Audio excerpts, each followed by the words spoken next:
Time ଆଜ୍ଞା तो देबनी हो। कोऑपरेशन बाकी माने आगुर जहाँ मानुଥିଲା ହେटा मानिबनी तुम सेटा कौन नॉन कोऑपरेशन मूवमेंट बुझिलो आज्ञा ଯେତେବେଳେ କୋଅପରେସନ ପଳେଇଲା ତାପରେ ଟୋଟାଲ ତା କଥା ହିଁ ଶୁଣିବନି ଆଗରୁ କୋଅପରେଟ କରୁନଥିଲା ମାନେ ଆଗରୁ ଯୋଉ 10ଟାରେ ସେ କଥା ହଉଥିଲେ ଏବେ ମାନେ ଆଗରୁ ସେମାନେ ରାତି 8ଟାରେ କଥା ହଉଥିଲେ ଉଭୟ ଏବେ ଇଏ ରାତି 8ଟା କଲ୍ କଲେ ସେ ଉଠେଇବନି ତେଣୁ କୋଅପରେସନ ନାହିଁ ତାପରେ କଣ ଟୋଟାଲ ଫୋନ ହିଁ ସୁଇଚ୍ ଅଫ୍ କରିଦବ ମାନେ ଟୋଟାଲ ମାନିବ ହିଁ ନାହିଁ ସେ ଅଛି ବୋଲି ତେଣୁ ସେଟା କଣ ଡିସଓବିଡିଏନ୍ସ ମାନେ ଯୋଉ ଥାଏ ଟ୍ରଷ୍ଟ ଟା ଭାଙ୍ଗିଯିବ ନା ନାଇଁ ତେଣୁ ସିଭିଲ ଡିସଓବିଡିଏନ୍ସ ମୁଭମେଣ୍ଟ ब्लॉक फ्लॉक वगैरह जो हुए हां मुझे ब्लॉक फ्लॉक वगैरह जो हुए कुछ हां व्हाट्सएप हो। बास बास ब्लॉक ब्लॉक हैला तेणु डिसओबिडियंस लास्ट है कौन breakup quit India movement last को फ्रीडम आज्ञा जंजाल मुक्ति बैरिकेड मुक्ति ना नहीं लास्ट रे आज्ञा तेणु यही रिजिन टा कौन स्वदेशी मूवमेंट स्वदेशी मूवमेंट रिजिन कौन तार मतलब है जे मु मो निज रहा चाहूँ तो अंडर रहा चाहे लास्ट से फ्रीडम टा सी पाइला ना नहीं तुम सेटा स्वदेशी माने निज देशी माने I am what I am से समस्त डायलॉग मारती ना नहीं मु कहा चेंजेस हवा चाहे नहीं जी मो सहित रहा चाहिए से निजे निजी चेंज करते आसो डायलॉग मारती ना नहीं आज्ञा ଆଜ୍ଞା तेणु निजक निजे चेंज कराया कौन लिवरपुल सल्ट न नहीं मंचेस्टर कटन बाकी निजे चेंज न होई कि निजे निजर रहा मणिबंध शाढ़ी ब्रह्मपुर सिल्क है तेणु यही फास्ट निजे सेल्फ यही जो सो देसी यही सेल्फ टा कौन कहते हैं अस्मिता इंग्लिश टर्म बा नेशनल टर्म है स्वराज स्वदेशी स्वराज तेणु फॉर निजर सेल्फ गवर्नेंस में फास्ट फ्रीडम स्ट्रगल स्टार्ट हो तेणु सेटा resin J I am what I am तापर तेणु जो दी जन भर स्ट्रक्चर होला फास्ट से कौन करे कोऑपरेशन करिया बंद करिवो तापर ताको मानिबो ही नहीं तापर टोटल छाड़ दबो आजादी बुझिलो आज्ञा तेणु ये कहियार मतलब है लाइफ रे तुम क्रिटिकल सिचुएशन को गोटे स्टेप रे नब जे को जिंस तुमको जितियार अछि कोटा छाड़ियार अछि एई तीनटा स्टेप रे नब एटा हला प्रूव्ड स्टेप हला आ एई सेम जिंसटा भी ओपीएससी यूपीएससी रे भी एथिक्स रे गोटे केस स्टडी भी लिखा जाय हला आ सेई भितरे गोटे जिंस मन रखथिबो एई जो टोटल फ्रीडम स्ट्रगल टा चारटा स्टेज रे गोटे रीजन खोजाला जे स्वदेशी हम रही कि स्वराज हमକୁ दरकार तापरे अल्टीमेटली फ्रीडम पाइमु से भितर फास्ट हमें कोऑपरेशन बंद करू तापर टोटल मानिमुनु तापर टोटल छाड़ी दो माने टोटल छाड़ी ही देमु जहां करछु कर सुइसाइड कर मोर जहां करछु कर एई सिचुएशन ना नहीं एई सिचुएशन ले टोटल केते जण थिले मानी कि माइक्रोस्कोपिक माइनॉरिटी जे कहितला कि डफरिन ब्रिटिशर केते थिले बाकी इंडियन केते जण थिले फ्रीडम स्ट्रगल वाला माइक्रोस्कोपिक माइनॉरिटी ना नहीं आज्ञा जोटा हम कौन कहते इंडियन नेशनल कांग्रेस एटा एग्जाम रे पड़े फुड टर्म इंडियन नेशनल कांग्रेस आर माइक्रोस्कोपिक माइनॉरिटी डफरिन किया करजन किए गोटे कहिथिले बुझिलो आज्ञा एबे एई तेनु एई कहियार मतलब हैला जदी तमरो विश स्ट्रांग थाए तेनु केते जण सपोर्ट करछन सेटा मैटर करेनी गोटे single person we can change the world जोटा हैला महात्मा गांधी बुझिलो बुझिलो कि नहीं आज्ञा सर देखो आगुर धरा जो रूट लर्निंग थिला सेदिन जो कहिथिली एआई आसिला तेणु जिते एआई आसिला जदि एआई की समस्त एक्सेप्ट करदेवे जमी इंडिया एआई की एक्सेप्ट करुच्ची बाकी अन्य कंट्री एआई रो एगेंस्ट रही आउ गोटे किसी नुआ टेक्नोलॉजी तैयारी करुछंती जमी चार जीपीटी एगेंस्ट है डिपसीक डिप्सिक हाँ जदि तुम एआई टाको समस्ते आज ए ग्रांटेड रे नहीं गल तेणु से बास तुमको डोमिनेंस करी रहबो जोटा है ब्रिटिश रूल 200 इयर्स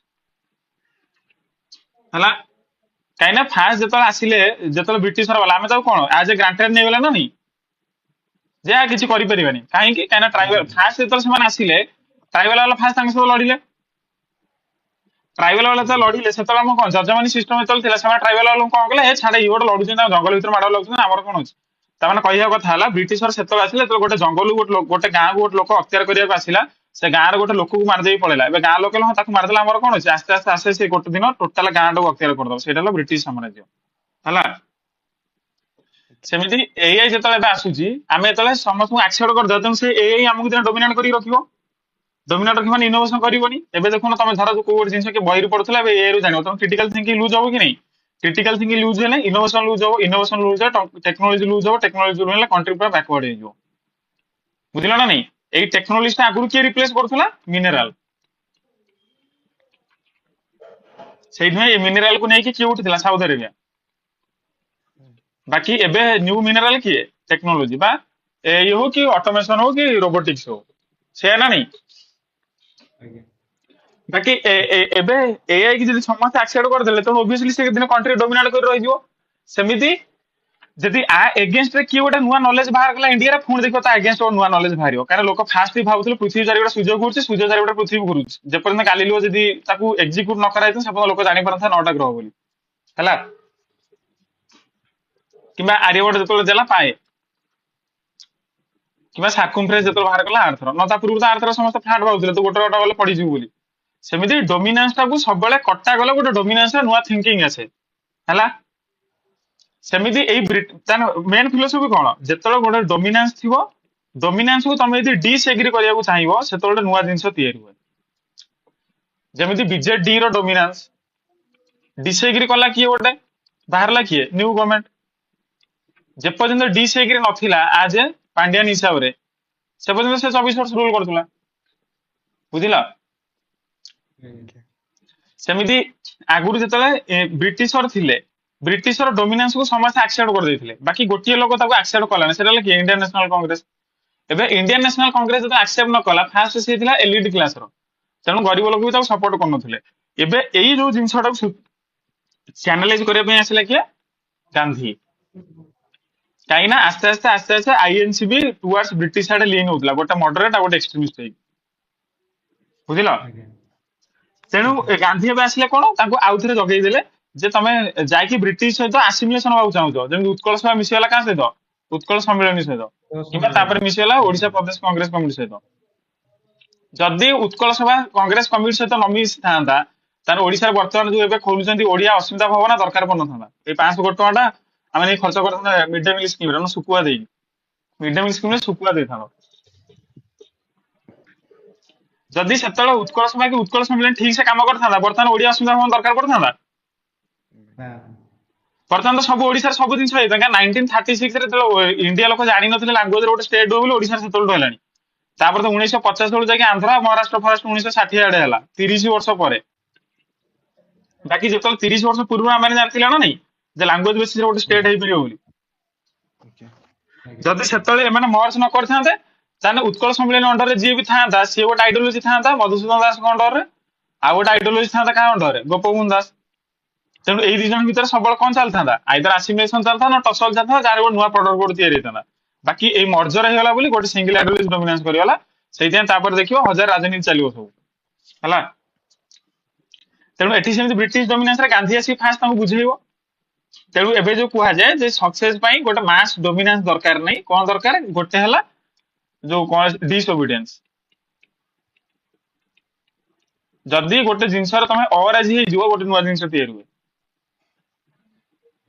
ବୁଝିଲ ସବୁ ଜିନିଷରେ ଲାଇଫରେ ଗୋଟେ ଜିନିଷରେ ଅରାଜି ହବ ଗୋଟେ ନୂଆ ଜିନିଷ ତିଆରି ହବ ତମେ +3 ପଢିକି ଆସିଥିବ ମୁଁ ଏକାଡେମୀ ଲାଇଫରେ ରାଜି ହେବିନି ତେଣୁ କମ୍ପିଟିଟିଭ ଏକ୍ଜାମ ଆସିବ କମ୍ପିଟିଟିଭ ରାଜି ହବନି ବ୍ୟାଙ୍କିଂ କି ଯିବ ବ୍ୟାଙ୍କିଂ ରେ ରାଜି ହବନି ଆଉ କୋଉଠି ଯିବ ଯେପର୍ଯ୍ୟନ୍ତ ଗୋଟେ ଜାଗାରେ ଥିବ 10 ବର୍ଷ 15 ବର୍ଷ ଥିବ ମାନେ କହିବାର ମତଲବ ହେଲା ତମେ ଆକ୍ସେପ୍ଟ କରିବ ନା ଆଟ ଦ ଏଣ୍ଡ ରେ ଯେ ମୋର ଏଟା ହେଲାନି ଆକ୍ସେପ୍ଟ କରିବ ମତେ ଏଟା ଦରକାର ନାହିଁ ଏଟା ହେଲା ଫରକ ହେଲା ଆଜ୍ଞା ଆଉ ଏଇ ଫିଲୋସଫି ଟା କଣ କୁହାଯାଏ ନନ୍ ଭାଉଲେନ୍ସ ତାମାନେ ଫିଲୋସଫି କାହା କାହା ଭିତରେ ଯେ ମତେ ଦରକାର ନାହିଁ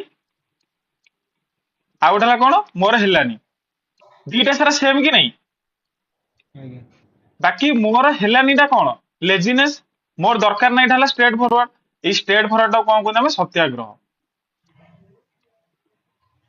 ବୁଝିଲ ଦିଟା ସାରା ନନ୍ ଭାଉଲେନ୍ସ ବାକି ଗାନ୍ଧୀ ନନ୍ ଭାଉଲେନ୍ସ ଫର୍ମର ସତ୍ୟାଗ୍ରହ ଫର୍ମ ଟାକୁ ଆକ୍ସେପ୍ଟ କରିଥିଲା ହେଲା ସତ୍ୟାଗ୍ରହ ମାନେ ମୁଁ ନିଜେ ଡିକ୍ଲେୟାର କରୁଛି ମୋ ଦରକାର ନାହିଁ ବୋଲି ବାକି ମତେ ମୋର ହେଲାନି ଟା କଣ ଅଙ୍ଗୁର ନ ଖାଇଲେ ଯୋଉ ଖଟା ସେଇ ଫିଲୋସଫି ନା ନାଇଁ ଆଜ୍ଞା ଆଜ୍ଞା ମୋର ହେଲାନି ଟାର ଦରକାର ଥିଲା କି ନାଇଁ ତେଣୁ ତୁ ମିଛ କହୁଛୁ କି ନାଇଁ ମୋର ହେଲାନି ବୋଲି ଆଜ୍ଞା ବାକି ମତେ ଦରକାର ନାହିଁ ଟା ସତ ନା ନାଇଁ ଆଜ୍ଞା ଆଜ୍ଞା ସେଇ ସତଟା କୁହନ୍ତି ସତ୍ୟାଗ୍ରହ ତେଣୁ ନନ୍ ଭାଇଲେନ୍ସ ରେ ଦିଟା ଫର୍ମ ଥାଏ ମତେ ଦରକାର ନାହିଁ ମୋର ହେଲାନି ସେଇ ଭିତରେ ଗାନ୍ଧୀ ଧରିଥିଲେ କୋଉଟାକୁ ସତ୍ୟାଗ୍ରହ ତାପରେ ଚେଞ୍ଜେସ୍ ଯାହା ହେଲା ଇଣ୍ଡିଆନ ହିଷ୍ଟ୍ରି ପଢିବ ହେଲା ଯାହା ଓଡିଶାକୁ ଏଥର ଆସ ବୁଝିପାରିଲେ କି ନା ଫିଲୋସଫି ସିଭିଲ ଡିସ୍ ମୁଭମେଣ୍ଟ ଆଉ ଇଏଫିଆର ଆଜ୍ଞା ଏଇ ଅନୁସାରେ ତମେ ଦେଖିବ ଚାଲିବ ତେଣୁ ଏଇ ଭିତରେ ଦିଟା ଫିଲୋସଫିରେ ଟୋଟାଲ ଫ୍ରିଡମ ଷ୍ଟ୍ରଗଲ ଚାଲିବ ଗୋଟେ ହେଲା ମତେ ଦରକାର ନାହିଁ ଆଉ ଗୋଟେ ହେଲା ମୋର ହେଲାନି ଦେଖିବ ମଡରେଟ ଏକ୍ସଟ୍ରିମିଷ୍ଟ ଗୁଡାଏ ଆସିବ ରିଭଲ୍ୟୁସନାରୀ ଟେରୋରିଷ୍ଟ ଫେରୋରିଷ୍ଟ ସମସ୍ତେ ଗୋଟେ ଆଟାକ୍ ନେବେ ଇନକ୍ଲୁଡିଂ ଏନଆଇଏ ସୁଭାଷ ବୋଷ ସମସ୍ତେ ଗୋଟେ ଗୋଟେ ଆଟେମ୍ପ୍ଟ ନେବେ ଲାଷ୍ଟକୁ ତମର ହେଲାନି। ବାକି ମହାତ୍ମା ଗାନ୍ଧୀ ଗୋଟେ ଜିନିଷ ଡେ ୱାନ୍ କହିଥିଲେ ମତେ ଦରକାର ହିଁ ନାହିଁ, ମତେ ବ୍ରିଟିଶର ଦରକାର ହିଁ ନାହିଁ। ତେଣୁ ବାସ୍ ସେ ତା ବାଟରେ ଚାଲି ଦେଶକୁ ସ୍ୱାଧୀନତା ଦେଇଦବ। ତେଣୁ ଦିଟା ଜିନିଷ ଯେତେବେଳେ ପ୍ରିପାରେସନ ହବ ଗୋଟେ କଣ କମ୍ପିଟିଟିଭ ଏକ୍ସାମରେ, ନିଜେ ଫାଷ୍ଟ ଡିସାଇଡ କରିଦବ ତମକୁ ଆରଆଇ ଦରକାର କି ଦରକାର ନାହିଁ, ସିଜିଏଲ ଦରକାର କି ଦରକାର ନାହିଁ। ଏଣ୍ଡରେ କେବେ କହିବନି ଯେ ମୋର ହେଲାନି ବୋଲି। ଯଦି ଫାଷ୍ଟ ଦିନ ଡେ ଏତିକି କ୍ଲିୟର ଥିବ ଦିନ କ୍ୱାଲିଫାଇ ହେଇଯିବ। ବୁଝିଲ? ମହାତ୍ମା ଗାନ୍ଧୀ କେତେଟା ଷ୍ଟେପ ନେଇଥିଲା? Non cooperation movement, civil dis movement, ଆଉ ଗୋଟେ ହେଲା କୁଇଟ ଇଣ୍ଡିଆ ମୁଭମେଣ୍ଟ, ତିନିଟା step, prelim main document verification. ବୁଝିଲ? ଆଜ୍ଞା ତେଣୁ ଟେନସନ ଆରାମ से पढ़ो। ଆଜ୍ଞା ସାର୍। ହଉ ज्यादा पवन हो गया, नाम ଲେଖ ସ୍ୱଦେଶ ମୁଭମେଣ୍ଟ।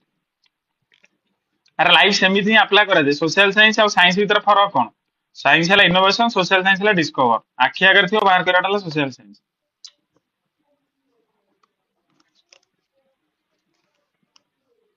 ସ୍ୱଦେଶ ମୁଭମେଣ୍ଟ ବିଷୟରେ କି ଜାଣିଛ କି ନାଇଁ? କଣ ପାଇଁ ହେଇଥିଲା? हाँ सर। ଆଁ हाँ सर।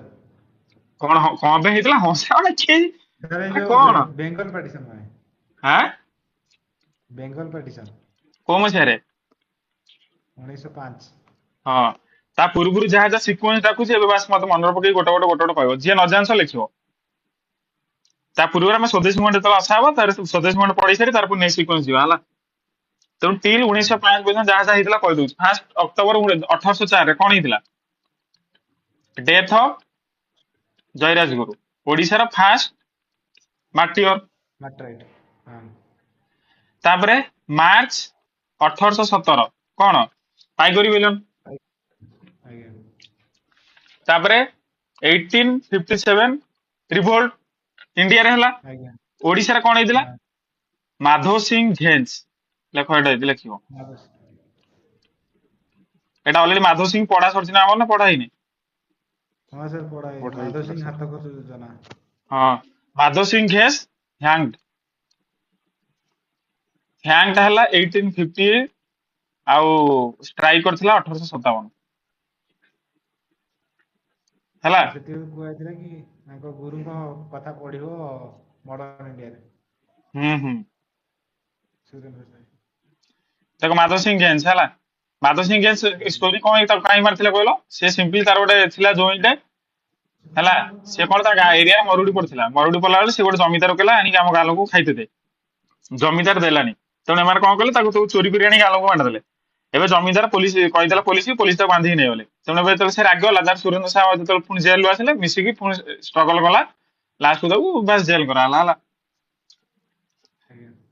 ସେ ଭିତରେ ତା ପୁଅ ହେରିକା ମିଶିଥିଲେ, ତା ପୁଅକୁ ଗୋଟେ ଜାଗାରେ ମାରି ଦେଇଥିଲେ। ତାପରେ ଲେଖ 1857 ରୁ 64 ଏଇ ଭିତରେ କିଏ ଆକ୍ଟିଭ ଥିଲେ? ବୀର ସୁରେନ୍ଦ୍ର ସାଏ। ସେଟା କଣ କୁହନ୍ତି? ସମ୍ବଲପୁର ରିବେଲିୟନ। ଯୋଉଟା ତମର ପଢା ହେଇନି, ପଢା ହବ। ଏଟା ଗୋଟେ ବୋରିଂ ଚାପ୍ଟରଟା ବୋଲି ମୁଁ ରଖିଦେଇଛି ଲାଷ୍ଟକୁ। ତାପରେ 1864 ପର୍ଯ୍ୟନ୍ତ ଇଏ ଗଲେ। 1865 ରେ କଣ ହବ? ମାଧବ ସିଂର ଦିଟା ସନ୍। କଣ ତାଙ୍କ ନା? ଗୋଟେ ହେଲା ହାତୀ ସିଂ, ଆଉ ଜଣଙ୍କ ନାଁ ହେଲା କୁଞ୍ଜଳ ସିଂ। ହାତୀ ସିଂ କି କଣ କରାହବ? ଆଣ୍ଡାମାନଙ୍କୁ ପଠେଇଦେବେ କଳା ପାଣି। ଆଉ କୁଜଳ ସିଂ କି ଡେଥ୍। ଏ କୁଜଳ ସିଂ ମାନେ ଏମାନେ ସବୁ ତାଙ୍କ ବ୍ରିଟିଶ ଏଗେନ୍ଷ୍ଟ ଷ୍ଟ୍ରାଇକ୍ କରିଦେବେ। କୁଜଳ ସିଂ ପ୍ଲସ ତାର ଗୋଟେ ସାଙ୍ଗ ମିଶିକି କରୁଥିଲେ, ତାଙ୍କ ନାଁ ହେଲା ଶାଲି କଣଟା କୁହନ୍ତୁ, ଶାଲିନୀ ଗ୍ରାମ।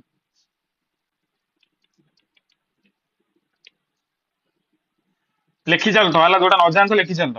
ତାର 1865 ପର୍ଯ୍ୟନ୍ତ ଗଲା ନା ନାଇଁ? ଓଡିଶାରେ ଚାଲିଛି ନା ନାଇଁ ମାଧବ ସିଂଙ୍କର ରାଜ? ଆଜ୍ଞା। ତେଣୁ ଯେତେବେଳେ ମାଧବ ସିଂ ଆସିବ, ତମେ କେବେ ଭାବିଦବ ନା ସେଟା ଫ୍ରିଡମ ଷ୍ଟ୍ରଗଲ ବୋଲି। ମାନେ ନନ୍ କୋଅପରେସନ ମୁଭମେଣ୍ଟ ଅଣ୍ଡରରେ ନୁହେଁ, ତାଙ୍କ ପୂର୍ବରୁ 1865। ବୁଝିଲ ନା ନାଇଁ? 57-58 ମାନେ 18 ଯୋଉ ସିପାହୀ ମୁଭମେଣ୍ଟ ବେଳେ। ତାପରେ ଆସିବ 1866। 1866 ରେ କଣ ହବ? ନଅଙ୍କ ଦୁର୍ଭିକ୍ଷ। ତାପରେ ଏଇ 1866 ମସିହାରେ ଆଉ ଗୋଟେ କଣ ଜିନିଷ ହୁଏ? 1866 ମସିହାରେ ଦିଟା ଜିନିଷ ହୁଏ। ଗୋଟେ ହେଲା ନଅଙ୍କ ଦୁର୍ଭିକ୍ଷ, ଆଉ ଗୋଟେ सर जो ଅଗଷ୍ଟ 4 ତାରିଖ ଦିନ first issue of Utkal Deepika.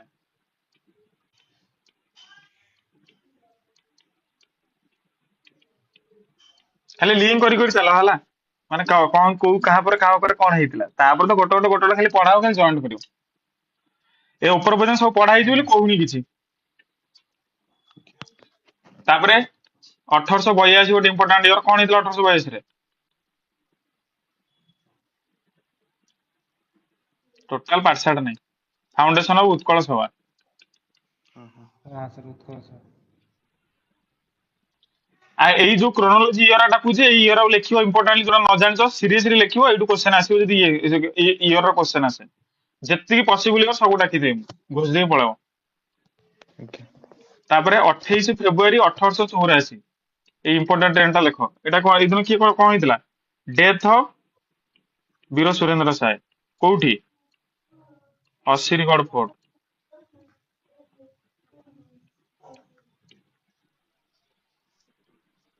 Bir Surendra Sai death କୋଉଠି ହେଇଥିଲା ଅସିରିଗଡ ଫୋର୍ଟ ରେ 1884 ପର୍ଯ୍ୟନ୍ତ ଗଲା। ତାପରେ 1891 କଣ ହେଇଥିଲା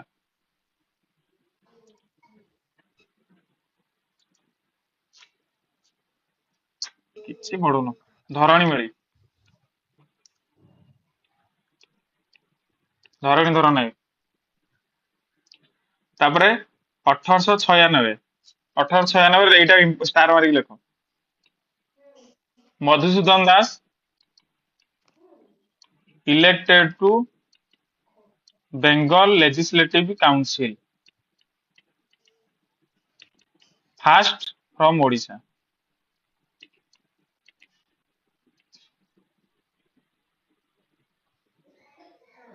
ଲେଖିଲ ତାପରେ ଏବେ 20th ସେଞ୍ଚୁରୀ ଷ୍ଟାର୍ଟ 1900 ମସିହା ଫାଷ୍ଟ ଏତିକି ମନେ ରଖିଥିବ 20th ସେଞ୍ଚୁରୀ ଫାଷ୍ଟ ଇୟରରେ ମରିଥିଲା କିଏ ବିର୍ସା ମୁଣ୍ଡା। ବିର୍ସା ମୁଣ୍ଡା ଡେଥ କେମିତି ମରିଥିଲା ବିର୍ସା ମୁଣ୍ଡା ଯୋଉ ଗୁଳି ମାରି ପୟଜନ ବିଷ ବିଜ୍ଞ ହେଲା। ତାପରେ ଏଇଟା କୁହ ଡିସେମ୍ବର 30 31 1903 ଏଟା କଣ ଫେମସ ଏଟା କଣ ପଢୁଛ ତମେ କିଆଣି ବାର୍ଥ ଅଫ ଉତ୍କଳ ସମ୍ମିଳନୀ। ଆରେ ଉତ୍କଳ ସମ୍ମିଳନୀ ଫାଷ୍ଟ କୋଉ ଦିନ ହେଇଥିଲା ଫାଷ୍ଟ ଶେଷ ସାର୍ 1903। ତ ଡିସେମ୍ବର 30 31 ଲେଖା ହେଇଥିଲା ନା ଖାତାଟା ଦେଖିଲ ଟିକେ ହଁ ସାର୍।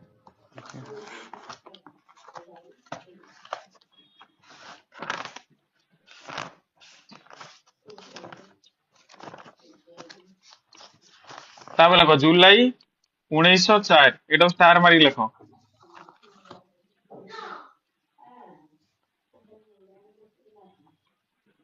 ଗୋପବନ୍ଧୁ ଦାସ ଫର୍ମ କୋଉ ଅର୍ଗାନାଇଜେସନ କରିଥିଲେ ଗୋପବନ୍ଧୁ ଦାସ କୋଉ organisation Utkal young main association ଏଟା ଘୋଷିବ सोशल सर्विस में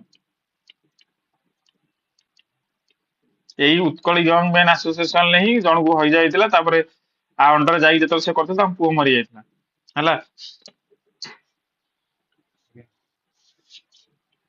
तेम देखो तेणु स्वदेशी मूवमेंट पूर्व कौन ही सारी देखो फास्ट है पाइकोरी बोलन सरी माधव सिंह डेथ हो सारी वीर सुरेंद्र सार डेथ हो सारी माधव सिंह पुओ मान डेथ हो सारी नयक दुर्भिक्ष पड़ सारी उत्कल दीपिका हो सारी उत्कल सभा हो सारी तापरे धरणी मेली हो सारी प्लस बिरसा मुंडा डेथ हो सारी उत्कल सम्मिलन भी हो सारी तापर स्टार्ट हम कौन स्वदेशी मूवमेंट जानी पाला तो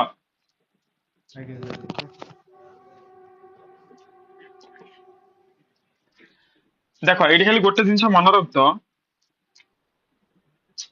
जो तुमको लास्ट क्लास रे कही नेशनल मूवमेंट 3टा सेंटर रे सब पावर पावर सेंटर टा गोटे है बालेश्वर गोटे है कटक गंजाम आ गोटे है कटक ये 3टा पावर सेंटर थिला ना नहीं ए जो इंडियन नेशनल कांग्रेस तैयारी होवा पूर्वरु एठी केतरा केतरा ऑर्गेनाइजेशन हेतिला सेना रखा हेतिला आउ केतरा ऑर्गेनाइजेशन लिखि दखली गोटे फास्ट बालेश्वर जानिछो नेशनल सोसाइटी किए करथिला बस सेमिति कटक रो ओडिशा एसोसिएशन बा उत्कल सभा इंग्लिश फॉर्म टा लिख अच्छा दो ओडिशा एसोसिएशन और उत्कल सम्मिलनी किए करथिला मधुसूदन ସେ दास ଯୋଉ ମଧୁସୂଦନ ଦାସ। तापरे एबे गंजाम रो ए गंजाम रो नाटा लेख जदि न जानथिबो उत्कल हितैषिणी समाज एटा एग्जाम रो पढ़ी पारे उत्कल हितैषिणी समाज कोठी पाराला खेमुंडी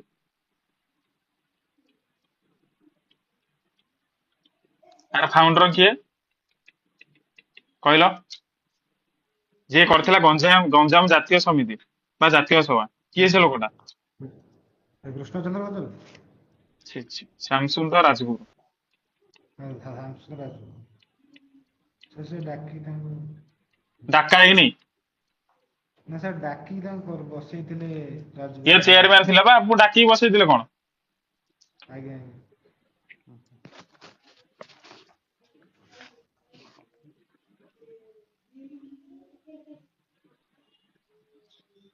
ଏତିକି ବାସ୍ ବ୍ୟାକଗ୍ରାଉଣ୍ଡ ହେଲା ଜାଣିପାରିଲ ତ ଏବେ ଷ୍ଟାର୍ଟ ହବ କଣ ସ୍ୱଦେଶୀ ମୁଭମେଣ୍ଟ କୋଉଠି ଷ୍ଟାର୍ଟ ହବ ଇଣ୍ଡିଆରେ ତେଣୁ ଓଡିଶାରେ ତ ଇମ୍ପାକ୍ଟ କଣ ପଡିବ ଷ୍ଟେଟ ବୋର୍ଡ ବହିରେ ନାହିଁ ନୋର ଷ୍ଟେଟ ରେ ଅଛି କି ନା ଆଇ ଡୋଣ୍ଟ ନୋ ବାକି ଏଇଟା ଗୋଟେ ମାଇକ୍ରୋସ୍କୋପିକ ଟପିକ ମାକ୍ସିମମ୍ ବହିରେ ନାହିଁ ତେଣୁ ସେ ଅନୁସାରେ ଯାହା ଯାହା ଡାକିବି ଲେଖିଯିବ ବୁଝିପାରିଲ ନା ନାଇଁ ଆଜ୍ଞା ଓଡିଶା ଷ୍ଟେଟ ବୋର୍ଡରେ ନାହିଁ କାହିଁକି ଗୋଟେ ଛୋଟ ଫ୍ରିଡମ ଷ୍ଟ୍ରଗଲଟା ନା ତେଣୁ ଏଟା ଇମ୍ପୋର୍ଟାନ୍ସ ଦିଅନ୍ତିନି ବାକି ଆମ ଧର୍ମ ତ ଜାଣିବା ଦରକାର ନା ସେତିକି ନ ଜାଣିଥିଲେ ପୁଣି କେତେବେଳେ ଦେହରେ ଲିଆ ଲାଗିଯିବ ଜାଣିପାରିବନି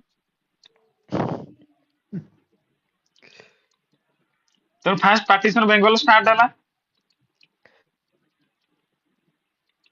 ହେଲା ଷ୍ଟାର୍ଟ ହେଲା ପରେ ତେଣୁ ଓଡିଶାରେ ତାର ପ୍ରଭାବ ପଡିବ କି ନାହିଁ ଓଡିଶାରେ ଫାଷ୍ଟ କଣ ହେଲା ଆର୍ଟ କଟକ ହେଡିଂ ଲେଖ ଆର୍ଟ କଟକ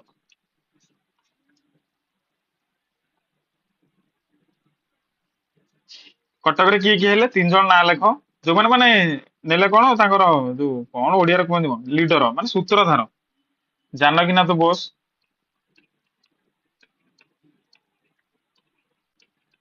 ଏ ନାଁର ସବୁ ଘୋଷିବ ତାପରେ ହେଲା ବିଶ୍ୱନାଥ କର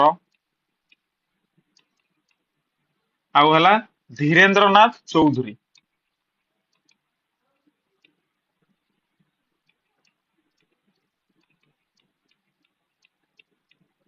ନାଁରା ସହିତ ଫ୍ୟାମିଲିଆର ହେଇଯିବ ତେଣୁ ଦେଖ ଯୋଉମାନେ ଉତ୍କଳ ଅଛନ୍ତି ଏବେ ସ୍ୱଦେଶୀ ମୁଭମେଣ୍ଟ ରେ ସେମାନେ କୋଉ ଅର୍ଗାନାଇଜେସନ ସହିତ ମିଶିକି ଥିବ କହିଲ ଗେସ୍ କରିକି ଉତ୍କଳ ସମ୍ମିଳନ ନା କଂଗ୍ରେସ ଉତ୍କଳ ସମ୍ମିଳନ ନା ନାଇଁ ଉତ୍କଳ ସମ୍ମିଳନୀ।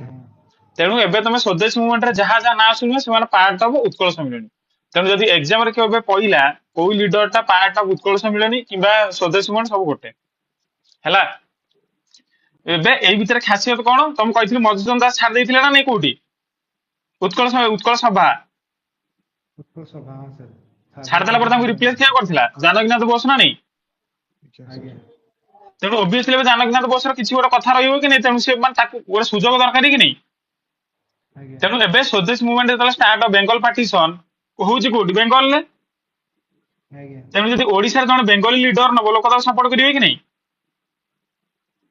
ତେଣୁ କଟକରେ ଯୋଉ ସଭାଟା ହେଲା ତା ପ୍ରେସିଡେଣ୍ଟ କିଏ ହବ ଜାନକୀନାଥ ବୋଷ ଜାଣିପାରିଲ ତ ଆଜ୍ଞା ଆଜ୍ଞା ତାକୁ ସପୋର୍ଟ କରିବେ କିଏ ବିଶ୍ୱନାଥ କର ଆଉ ଧୀରେନ୍ଦ୍ରନାଥ ଚୌଧୁରୀ ଏଇ ଧୀରେନ୍ଦ୍ରନାଥ ଚୌଧୁରୀ କଣ ହବ ଇଏ ହେଲା କଟକ ଜିଲ୍ଲା ସ୍କୁଲର ହେଡମାଷ୍ଟର ଥିବ ଇଏ ରିଜାଇନ ଦେଇଦେବେ ମାନେ ଦେଖ ଟୋଟାଲ ଷ୍ଟାର୍ଟିଂ ରୁ ଆସ୍ତେ ଆସ୍ତେ ଲୋକ ବ୍ରିଟିଶର ଭିତରେ ପଶୁଛନ୍ତି ତେଣୁ ଲୋକ ଏତେ ଶୀଘ୍ର ଆଟ୍ରାକ୍ଟେଡ ହେବେନି କୋଉ ଯୋଉ ଜଣେ ଆଟ୍ରାକ୍ଟେଡ ହେବ ସେଇମାନଙ୍କୁ ଦୁନିଆ ଚଲେଇତେ ପଡିବ ସେଇ ଭିତରୁ ଏଇ 3 ଜଣ ଆଟ୍ରାକ୍ଟେଡ ହେଇଥିଲେ ଗୋଟେ ହେଲା ଧୀରେନ୍ଦ୍ରନାଥ ଚୌଧୁରୀ ଜାନକୀନାଥ ବୋଷ ତାଙ୍କର ଅଲରେଡି ସୁଯୋଗ ଥିଲା କାହିଁକି ସେ ଅଲରେଡି ଉତ୍କଳ ସମ୍ମିଳନୀ ପ୍ରେସିଡେଣ୍ଟ ହେଇକି ଥିଲେ ତାପରେ ହେଲା ବିଶ୍ୱନାଥ କର ବିଶ୍ୱନାଥ କର କିଏ କହିଲ ଓଡିଶାର ଫାଷ୍ଟ ଏଜୁକେଟେଡ କିଏ ଗ୍ରାଜୁଏଟ କିଏ ଓଡିଶାର ସାର୍ ଏଇ ଯୋଉ ମଧୁସୂଦନ ମଧୁସୂଦନ ହେଲା ଫାଷ୍ଟ ଲ ଡିଗ୍ରୀ ହଉ ମାନେ ମେଲ ଠିକ ଅଛି ଫିମେଲ କିଏ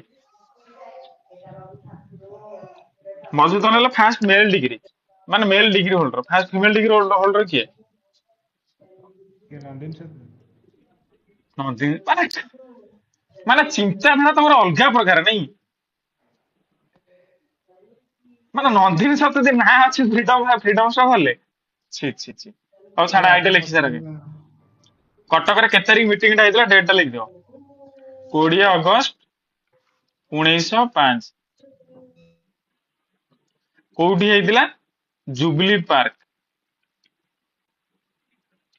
एते डिटेल्स रे पड़ियो कि जानी तो कटक तो बुलला बेले मन पकेबो जुबली पार्क बा सेटा कोन कहंदी कटक म्युनिसिपालिटी हॉल जोटा के देखुछ Cuttack CMC Cuttack commissioner office ସେଇଠି ହେଇଥିଲା ଫାଷ୍ଟ ଯେତେବେଳେ ନେକ୍ସଟ ଯିବ ସେଠି ଯାଇକି ମନରେ ପକେଇବ ହେଲା ଯେ କଣ ଏଟା ସ୍ୱଦେଶ ମୁଭମେଣ୍ଟ ଏଇଠି ଫାଷ୍ଟ ମିଟିଂଟା ହେଇଥିଲା ଜାନକନାଥ ବୋଷଙ୍କ ଅଣ୍ଡରରେ ବୁଝିଲ ଆଜ୍ଞା ଏବେ ତାପରେ ଯେତେବେଳେ ସ୍ୱଦେଶୀ ମୁଭମେଣ୍ଟର ମେନ୍ ଏମ୍ କଣ ଦେଶୀ ଜିନିଷକୁ ଆକ୍ସେପ୍ଟ କରିବା ବିଦେଶୀ ଜିନିଷକୁ ହଟେଇବା କି ନାହିଁ ତେଣୁ ଏମାନେ ସେମାନେ କଣ କରିଥିଲେ ଗୋଟେ ସିଗ୍ନେଚର କ୍ୟାମ୍ପେନ୍ ଷ୍ଟାର୍ଟ କଲେ ଫାଷ୍ଟ ଏବେ ଯେମିତି ଗୋଟେ ସିଗ୍ନେଚର ହଉଛି ନା ଯାଇକି ଯୋଉ କଣ ବେଳେ ମାରୁଛୁ ଯାଇକି ବାଟଘାଟରେ सिग्नेचर कैंपेन प्लस गोटे लिस्ट ऑफ गुड से माने तैयारी करथिले जे एई जिंसर को बॉयकॉट करियार अछि हला खाली एई जे signature campaign plus list of good ता माने माने कटक करथले मीटिंग करी किछि गोटे काम करियो ना खाली कॉपी देई पळे से चा मुडी खाई किछि तो गोटे करियो ना त से माने कोन कले हम गोटे सिग्नेचर कैंपेन स्टार्ट करियो जे लोक मानकर सपोर्ट दरकार जो माने जते लोक सपोर्ट कले हमर जान ओडिसा रे सेते लोक सपोर्ट हेले प्लस आ गोटे कौन करिया गोटे लिस्ट एमती गाँ बोली सब दुकान आगे मारिदेले यही जिनस कई लोक किणना बोली है जमी बर्तमान हूँ बॉयकॉट चाइनीज प्रोडक्ट हूँ कि नहीं ଆଜ୍ଞା से सेम रोगटा से एबे ए विश्वनाथ कर किए कहल ना केव शुणिच ना नहीं ହଁ ସାର୍ ଶୁଣିଛି कौटी फिल्म रे ଏ ବହି ମାନେ ଗୁରୁରେ ସାର୍ ବହିର ନାମ देख विश्वनाथ कर लेख आ घर कौटी कहल महांगा ଭଦ୍ର महांगा मूला बसंत विलेज मूला बसंत गाँ जान महांगा महांगा लिख दो खाली कटक खासियत कौन आंकर मैगजीन उत्कल साहित्य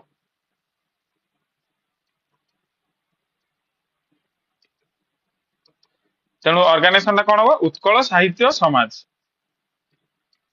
जदि पहला उत्कल साहित्य समाज फाउंडर किए विश्वनाथ कर है मैगजीन है उत्कल साहित्य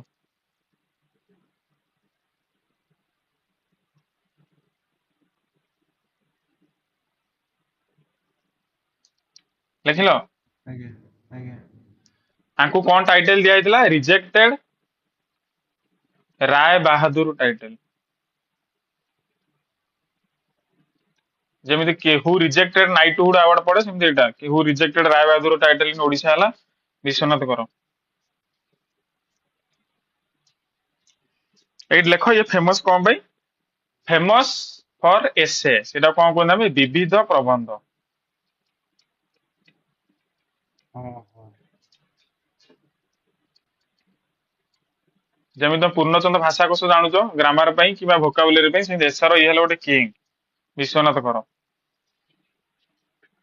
ଆଉ ସେଇଠି ଦେଖିଥିଲି ଲେଖା कोठी ବିବିଧ ପ୍ରବନ୍ଧ ବହିରେ नाइट स्कूल फॉर गर्ल विविध प्रबंध बही मैक्सिमम गोटे बोर्ड फोर्ड बही एग्जाम कॉपी हुए एसे एबे आंकर झियो हला विश्वनाथ करंकर झियो किए नर्मदा कर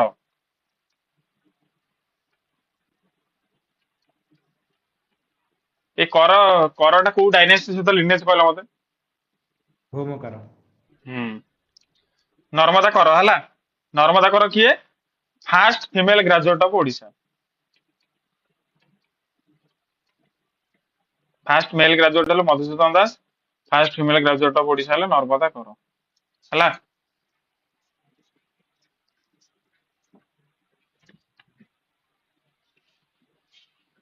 ଆଜ୍ଞା देख एबे कटक रे जो उत्कल सम्मेलन हबो एबे जस्ट मधुबाबू रिजाइन देके जाइथिले तेनु जानकीनाथ बोस प्रेसिडेंट हेबे किंतु एइटी मधुबाबू आसी पुणी आक सहित जोड़ी हेबे जोड़ी ही मस्त स्पीच देबे एबे स्पीच देई से केंद्रापड़ा समस्त लोक इन्फ्लुएंस करेबे बुझिले कि नहीं ଆଜ୍ଞା एपरि उत्कल सम्मेलन सेकेंड आ 1903 ला उत्कल सम्मेलन हेछि ना तो फर्स्ट सेशन एटा गला सेकेंड और थर्ड सेशन देखे 1905 बेलू हेदियो तेणु बेले बेले एग्जाम पड़ो कौ कौ सेसन स्वदेशी मुवमेंट चलुला तेणु से अनुसार तुम देख उत्कल सम्मेलन सेकेंड और थर्ड टा ବୁଝିଲ ନା ନାଇଁ? ବୁଝିପାରୁଛ ନା ନାଇଁ? ତେଣୁ ଏଇଠି ସ୍ୱଦେଶୀ ନା ନାଇଁ? ତେଣୁ ଅବଭିୟସଲି ମଧୁସୂଦନ ଦାସ କିଛି ତ ଗୋଟେ କରିବେ କି ନାଇଁ, ଯେହେତୁ ଏତେ ଗୋଟେ ସ୍ପିଚ୍ ଫିଚ୍ ଦେଇଛନ୍ତି। ଦେଶୀ ଜିନିଷ କଣ କଣ କରିବେ? ଗୋଟେ ହେଲା ଆର୍ଟ ୱେୟାର, ଆଉ ଗୋଟେ ହେଲା ଉତ୍କଳ ଟ୍ୟାନେରୀ।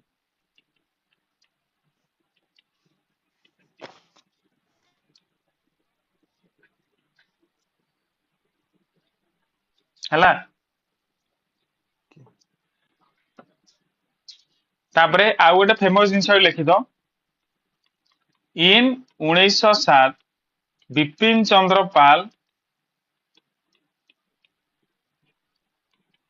ଭିଜିଟେଡ କଟକ।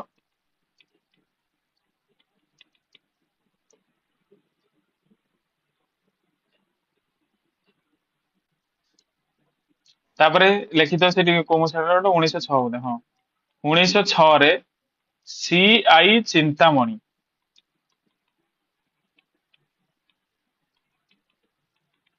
ଭିଜିଟେଡ ଉତ୍କଳ ସମ୍ମିଳନୀ। ସେତେବେଳେ ପ୍ରେସିଡେଣ୍ଟ କିଏ ଥିଲା? ଜିଏସ୍ଆର୍, ଗୌରୀଶଙ୍କର ରାୟ।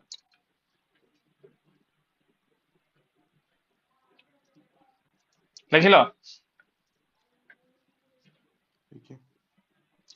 ତାପରେ ଆଉ ଗୋଟେ ଇମ୍ପୋର୍ଟାଣ୍ଟ ଫ୍ୟାକ୍ଟ ଲେଖ, ଗୋପବନ୍ଧୁ ଦାସ ଏଣ୍ଟ୍ରି ହେବେ ଯେତେବେଳେ, ଗୋପବନ୍ଧୁ ଦାସ ଫାଉଣ୍ଡେଡ ଏକାମ୍ର ଏକାଡେମୀ, ଯୋଉଟା ହେଲା ଏକାମ୍ର କଲେଜ ଆଟ୍ ଭୁବନେଶ୍ୱର। ବାକି ଏଇଟା କ୍ଲୋଜ ହେଇଯିବ 2 ବର୍ଷ ପରେ, କେହି ଲୋକ ପଇସା ଦେବେନି। ଏଇ ସେମ ଜିନିଷଟାକୁ ତାପରେ ସିଏ ପୁଣି ଆଉଥରେ ରିଭାଇଭାଲ କରିକି ପୁରୀରେ କଣ କରିବେ? ସତ୍ୟବାଦୀ। ବୁଝିଲ? ତେଣୁ ସତ୍ୟବାଦୀର ପୂର୍ବ ଆଇଡିଆଟା ହେଲା କଣ? ଏକାମ୍ର ଏକାଡେମୀ। ଏଇଟା ମନେ ରଖିଥିବ। କାରଣ ଆଜ୍ଞା ସତ୍ୟବାଦୀ ସ୍କୁଲ କରିବା ପୂର୍ବରୁ ଗୋପବନ୍ଧୁ ଦାସ ଆଗରୁ ଆଉ ଗୋଟେ ସ୍କୁଲ କରିବାକୁ ଚାହିଁଥିଲେ, ଯୋଉଟାକୁ ଏକାମ୍ର କଲେଜ ବା ଏକାମ୍ର ଏକାଡେମୀ କୁହନ୍ତି। ଏବେ ଭୁବନେଶ୍ୱର ଗୋଟେ କଲେଜ ଅଛି ଏକାମ୍ର ଏକାଡେମୀ ବା ଏକାମ୍ର କଲେଜ। ହଁ ସାର୍ ପୋଖରୀ ପଡୁ। ହୁଁ। ଏବେ ମଧୁସୂଦନ ଦାସ ଯେତେବେଳେ ଆକ୍ଟିଭ ଅଛନ୍ତି, ସେତେବେଳେ ନୀଳକଣ୍ଠ ଦାସ ଫିଳକଣ୍ଠ ଦାସ ସବୁବେଳେ କଣ ତାଙ୍କ ଶିଷ୍ୟ ଥିବେ, ମାନେ ସେମାନେ ବି ଆକ୍ଟିଭ ହେଇନଥିବେ। ତାପରେ ମୋଷ୍ଟ ଇମ୍ପୋର୍ଟାଣ୍ଟ ପଏଣ୍ଟ ଲେଖ, ସ୍ୱଦେଶୀ ମୁଭମେଣ୍ଟ ର ଟ୍ରେଡମାର୍କ ଟା କଣ? ବନ୍ଦେ ମାତରମ୍, ଆଉ ଆଉ କଣ? ସ୍ୱଦେଶୀ ମୁଭମେଣ୍ଟ ଟ୍ରେଡମାର୍କ କଣ? ଯେମିତି civil defence non cooperation charkha ଫରକା। ସ୍ୱଦେଶୀ ମୁଭମେଣ୍ଟ ଟ୍ରେଡମାର୍କ କଣ? ବନ୍ଦେ ମାତରମ୍, ଆଉ କଣ? ଟୋଟାଲ ଇଣ୍ଡିଆନ ହିଷ୍ଟ୍ରି ପଢୁନ। ରାକ୍ଷୀ। ହଁ ସାର୍ ରାକ୍ଷୀ ରାକ୍ଷୀ ଏଇ ବନ୍ଧନ। ଏଇ ରାକ୍ଷୀଟା ତମାନେ ଏବେ କରିଦେଇଛନ୍ତି କଣ? ରାକ୍ଷୀ ପୂର୍ଣ୍ଣିମା, ଯୋଉଟା ଆଗକୁ ଆସୁଛି। କିଛି ତା ସହିତ ମତଲବ ନାହିଁ। ସେଦିନ ସ୍ୱଦେଶୀ ମୁଭମେଣ୍ଟ କରିବ, ଯିଏ ରାକ୍ଷୀ ପୂର୍ଣ୍ଣିମାରେ ଆସିକି ବାନ୍ଧିବ, କହ ତାହେଲେ ସ୍ୱଦେଶୀ ମୁଭମେଣ୍ଟ ଗୋଟେ କର। ତେଣୁ ବେଳେ ବେଳେ ଯୋଉମାନେ ଡରୁଛନ୍ତି, ଏଇଥର ମୁଁ ତମକୁ ରାକ୍ଷୀ ବାନ୍ଧିଦେବି ସବୁ ଭାଙ୍ଗିଲା, କହ ବାନ୍ଧ, କିଛି ନାହିଁ, ସ୍ୱଦେଶୀ ମୁଭମେଣ୍ଟ ହବ କଣ? ଯଦି କିଏ ଡରିଲା ମୁଁ ରାକ୍ଷୀ ବାନ୍ଧିଦେବି ଏଥର ସବୁ ଜିନିଷ ଖରାପ ହଉଛି, ତାହେଲେ ସ୍ୱଦେଶୀ ମୁଭମେଣ୍ଟ ପୁଣି ସେଦିନଠୁ ଷ୍ଟାର୍ଟ କରିଦବ, କଣ ଅଛି? ତା ଡାଇରେକ୍ଟ କେତେ ଫ୍ରିଡମ ପର୍ଯ୍ୟନ୍ତ ଆଉ।